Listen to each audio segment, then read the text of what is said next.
Bonjour à tous, très ravi, très content de vous retrouver ce matin pour que nous puissions ensemble parcourir les principales unes en kiosque au Cameroun ce matin.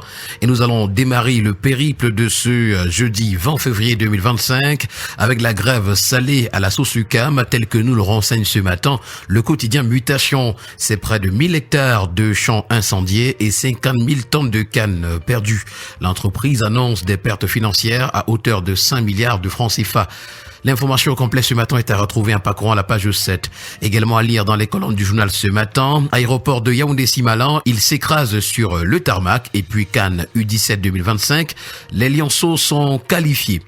Le quotidien Capitaux Public Cameroun Tribune, dans sa parution de ce matin, parle de dépravation des mœurs chez les jeunes et nous fait savoir qu'on a franchi la ligne rouge alors qu'on célèbre encore le mois de la jeunesse.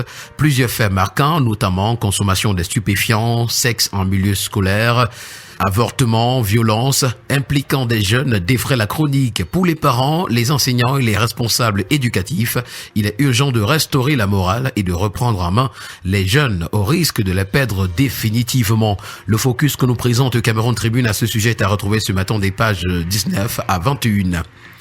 Avec le quotidien Le Messager, on parle d'eau potable à Yaoundé et ses environs. Les robinets de l'optimisation nous sont présentés ce matin à la page 4. C'est Gaston Elundo Essomba qui vient d'instruire la Camwater d'orienter les travaux d'extension actuellement en cours dans le sens du doublement des capacités des zones qui connaissent des perturbations. Braconnage, criminalité phonique également, on en parle dans les forêts des défis. Ce qui attend Jules Dorette Dango au ministère des Forêts et de la Faune au cours de l'année 2025 est à retrouver ce matin à la page 5. Le quotidien bleu d'Aman Mana le jour ce matin nous propose une enquête sur les découvertes macabres près d'Edéa. 3 dépouilles, un squelette humain, un homme vivant ligoté et mal en point ont été découverts donc dans une broussaille non loin de l'ancien péage. Nous renseigne ce matin à page 3 le journal. Le journal parle également de la FECA Foot ce matin et c'est le comité exécutif qui veut la tête de Marc Brice. Reçu en audience sollicité au ministère des Sports hier 19 février 2025, ses membres accusent le sélectionneur des Lions indomptables de manquements graves. Lesquels manquements nous sont présentés ce matin à la page 9 du journal. On parle d'économie ce matin avec le premier quotidien économique de la zone CEMAC. Ça, c'est le journal L'économie qui parle d'élection à la présidence de la Banque africaine de développement et c'est le Gabon qui brise le consensus de la CEMAC. Le pays a officiellement apporté son soutien au Sénégalais Amadou Hott alors que le 9 février 2024, les chefs d'État de la communauté économique et monétaire de l'Afrique centrale avaient à l'unanimité décidé de soutenir la candidature d'Abbas Mahamat Toli. Dans le même temps, les soutiens aux Mauritaniens Sidi Oulta se multiplient. L'information est à retrouver ce matin à la page 3 du journal. Le quotidien régional d'information du Nord Cameroun, l'œil du Sahel de Guy Baïgatama, pour sa part, nous conduit au parc national du Faro, où 3 personnes sont prises en otage. En savoir davantage, c'est la page 3 du quotidien. Un autre quotidien qui nous permet bien évidemment de poursuivre notre périple ce matin, c'est Econews qui, comme à l'accoutumée, nous présente de une à sa page de présentation. La première parle de pondération nulle. C'est la BEA qui offre un cadeau au Cameroun sur les titres publics.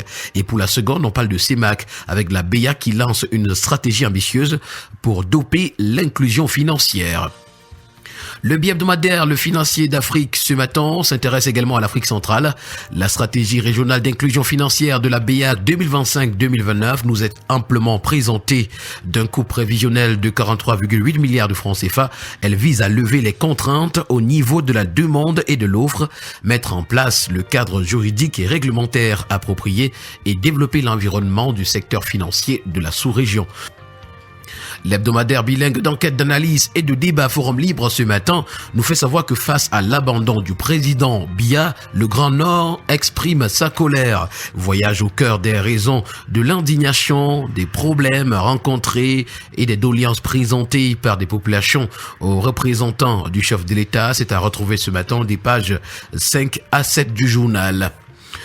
On parle ce matin d'éducation avec le quotidien Info Matin qui s'intéresse aux candidats victimes des inondations. Nalova Lyanga exécute les très hautes instructions du chef de l'État en présence du CISEN, Boniface Bayaoula. La MINSEC annonce ce 18 février à Yaoundé le déblocage de plus de 118 millions en faveur de 8500 élèves des départements du Mayo-Danaï, du Logone et Chari dans la région de l'extrême nord pour le paiement des frais d'examen officiels. Le tri-hebdomadaire La Météo, revenant sur la perturbation dans la distribution d'eau, à Yaoundé notamment, nous fait savoir que Elundo et Somba prescrit des travaux d'urgence. À la grande une du bi-hebdomadaire d'analyse, d'enquête et d'information générale, Le Point ce matin en titre « Réunion des chairs UNESCO Tunisie, Armand Claude Abanda en hauteur ».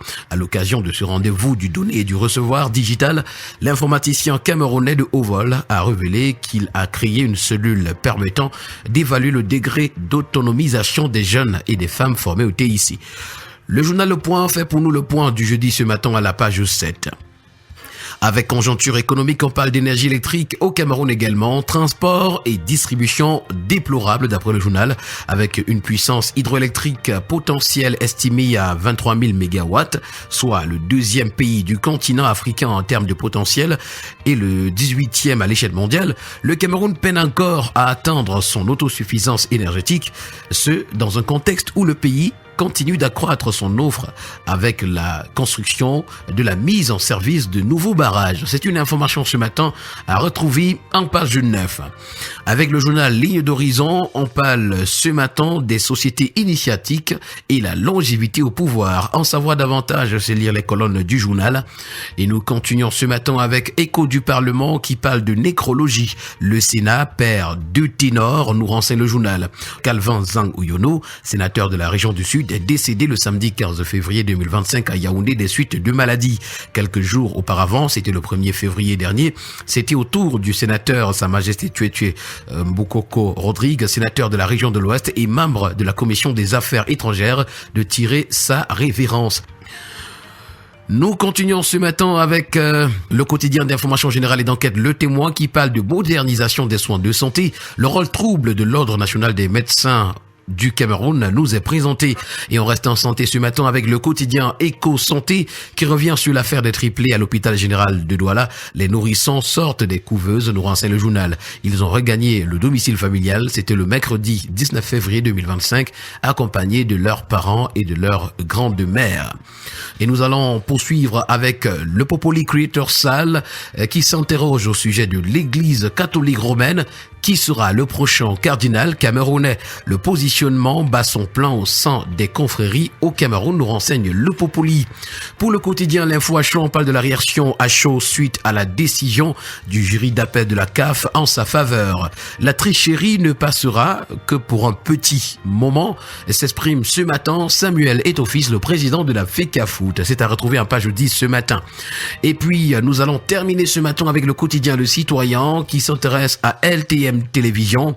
LTM Télévision n'est et ne sera jamais une chaîne tribaliste. C'est la PDG Dinali et Diva du Makossa qui déclare que la chaîne est indépendante, impartiale et défend la liberté d'expression. Elle souligne également que 80% de ses soutiens viennent de la région de l'Ouest. LTM n'a jamais bénéficié du soutien financier du gouvernement également.